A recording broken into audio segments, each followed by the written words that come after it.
بسم اللہ الرحمن الرحیم۔ السلام علیکم ورحمۃ اللہ۔ میں ہوں ندیم عالم۔ میرے اللہ کی شان یہ ہے کہ جب وہ کسی چیز کا ارادہ کرتا ہے تو فرما دیتا ہے کہ ہو جا تو وہ ہو جاتی ہے۔ میرا اللہ ہی بہترین دوست ہے اور وہی ہے بہترین مددگار۔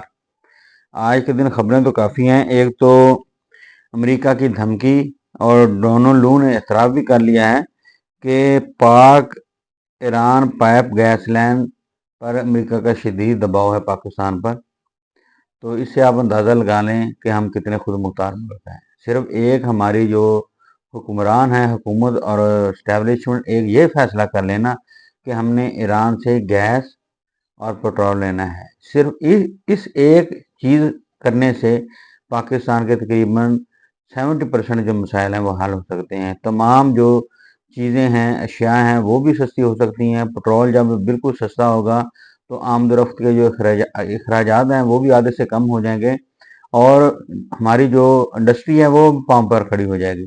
لیکن امریکہ کی تو جو منشا ہے نا، وہ یہ ہے کہ پاکستان کو اپنا مرہون منت رکھنا، اور ہمارے حکمرانوں اور اسٹیبلشمنٹ کا کام یہ ہے کہ ہم نے ان کی جھولی پر ہی جا کے بیٹھ رہے ہیں کہ ہمارا اللہ فرما رہا ہے کہ یہود و نصارہ تمہارے دوست نہیں ہو سکتے، لیکن ہم نے ان کو ہی، جس طرح کے کاشف عباسی صاحب کہتے ہیں، ہمارے وہ مائی باپ ہیں۔ جب آپ نے ان کو اپنا مائی باپ سمجھنا ہے تو پھر ان کے بھائی فیصلے تو ماننے پڑیں گے۔ جب IMF کے ذریعے امریکہ آپ کو پیسے دیتا ہے، قرض دیتا ہے، تو ظاہر ہے کہ عام طور پہ آپ سوچیں کہ جن لوگوں سے اگر آپ نے پیسے لیے ہوں تو ان کی بات ماننی پڑتی تھی۔ اسی طرح حکومتوں کا کام ہے، جب آپ لوگوں نے اپنے پاؤں پر کھڑا نہیں ہونا تو پھر اس طرح کی حرکتیں تو آپ لوگوں کو برداشت کرنی پڑیں گی۔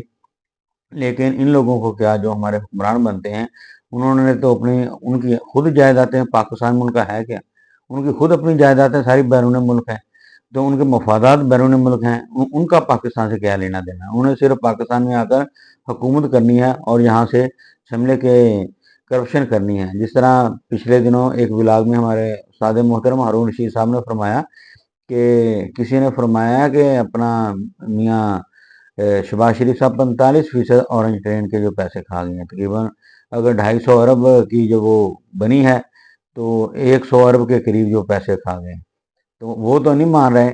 تو بھئی جب آپ، میری درخواست ہے کہ جب آپ سندھ میں آپ سمجھتے ہیں کہ جو ٹھیکے جتنے بھی سندھ کی حکومت دیتی ہے وہ 30% تو پہلے ہی لے لیتے ہیں، یعنی کہ لاکھ میں سے 30% تو پہلے ہی لے لیتے ہیں، وہ 70 میں پھر کمیشن لیتے ہیں۔ تو یہ پاکستان میں اسی لیے تو تمام چیزیں، سڑکیں ٹوٹ پھوٹ کا شکار ہیں۔ اب رائیونڈ روڈ ہے جو پہلے بھی بنا ہوا تھا، دوبارہ پھر اکھاڑ کر بنانا شروع کر دیا ہے۔ مطلب کیا؟ اسی قسم کی حرکتوں سے ان لوگوں سے بچ جانا ہے۔ یہ وہی حرکتیں بار بار کیے جا رہے ہیں، لیکن بس آخری دور ہے ان کا، چل رہا کر لیں۔ لیکن اللہ تعالیٰ نے تو ان کو موقع دیا تھا، میرا خیال کہتا ہے، تو یہ ہوش مندی کے ساتھ اگر کوئی ڈیلیور کر سکتے تو شاید یہ کچھ نہ کچھ عرصہ نکال لیتے، لیکن ان کے اب بس کی بات نہیں ہے۔ اور اس کے بعد پرویز الہی صاحب جو گر گئے ہیں اور ان کو چوٹیں آئی ہیں، سنیں پسلی بھی ٹوٹ گئی ہے اور سر میں بھی چوٹ لگی ہے، تو حالت ان کی کافی سمجھ لے کہ پتلی ہے کہ اس عمر میں آپ لوگ سمجھتے ہیں کہ 75-80 سال کے جو قریب ہے نا، تو گرنے کے بعد عموماً حالات خراب ہو جاتے ہیں۔ تو ہماری تو نہیں، میں کہوں گا یہ عمرہ کی جو عدلیہ ہے، ان کو کم از کم سوچنا چاہیے، کوئی کچھ نہ کچھ ہوش کے ناگن لے۔ مریم نواز کو ان لوگوں نے ماضی میں ہماری، بلکہ عمرہ کی، پھر منہ سے نکل آ رہا ہے کہ عمرہ کی عدلیہ جو ہے، انہوں نے ضمانت دی تھی باپ کی جو تیمارداری کے لیے، تو وہ چلے بھی بیرون ملک گئے تھے، وہ ضمانت پہ ہی رہی ماشاءاللہ، اور اب چیف منسٹر بھی بن گئی تمام کیسز کے باوجود۔ تو کہنے کا مطلب یہ ہے کہ جو ایک ڈپٹی وزیر اعظم رہا، ملک کا چیف منسٹر رہا، اور اس عمر میں اسپیکر بھی رہا، اور قوم کی خدمت کی، 1122 جیسے موٹر وے جیسے منصوبے بھی بنائے پاکستان کے لیے، بہترین منصوبہ جات بھی پرویز الہی صاحب نے بنائے ہیں۔ تو ان کے کچھ نہ کچھ ان کا کوئی عمر کا خیال رکھیں، وہ کہاں کیا کر لیں گے، سارے کیسز بھی جھوٹے ہیں۔ اس میں عمرہ کی عدلیہ کو اب سوچنا چاہیے کہ کوئی فیصلہ کریں اور ان کو ضمانت دیں اور کسی اچھے ہسپتال میں ان کا علاج ہو سکے۔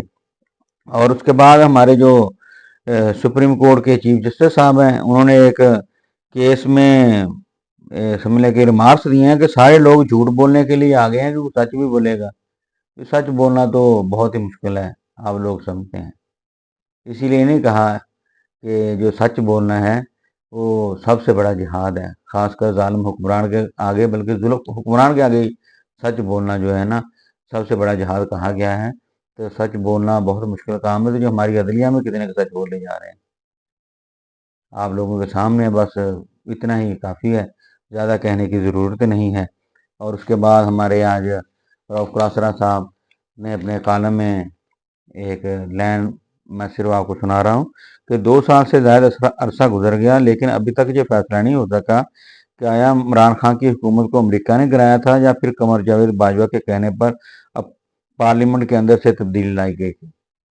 تو شاید رؤف قلاسرہ صاحب کو نہیں پتا، تو باقی تو سبھی لوگوں کو پتا ہے بھائی، یہ امریکی اسٹیبلشمنٹ کے کہنے پر ہی قمر جاوید باجوہ صاحب نے، تو قمر جاوید باجوہ کا کیا لینا دینا ہے؟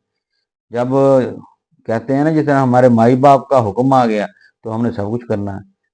ہمارے مائی باپ کا حکم آ گیا ہے کہ آپ نے آپ جو مرضی بولتے رہیں، سوال ہی پیدا نہ ہوتا ہے۔ یہ ہماری جو یہ لوگ جو ہیں گیس لائن جو ہے مکمل کرے ایران کے ساتھ، انہی حرکتوں کی وجہ سے اب چین نے بھی پاکستان سے تقریباً اپنا ہاتھ اٹھا لیا ہے۔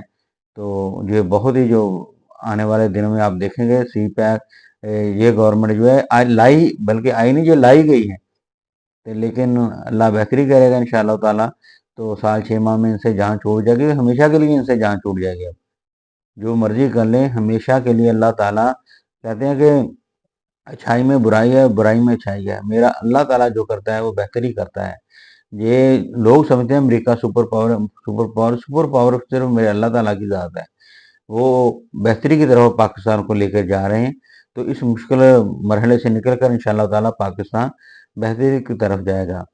اور جو دوسرا علی مین گنڈا پور کی وارنٹ گرفتاری جاری ہوئے تھے، تو جو بھی اس قسم کی حرکتیں نہیں کرنی چاہیے۔ تو پھر بات کریں گے اس بار تفصیل کے ساتھ۔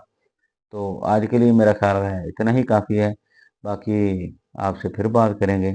آپ کا بہت بہت شکریہ۔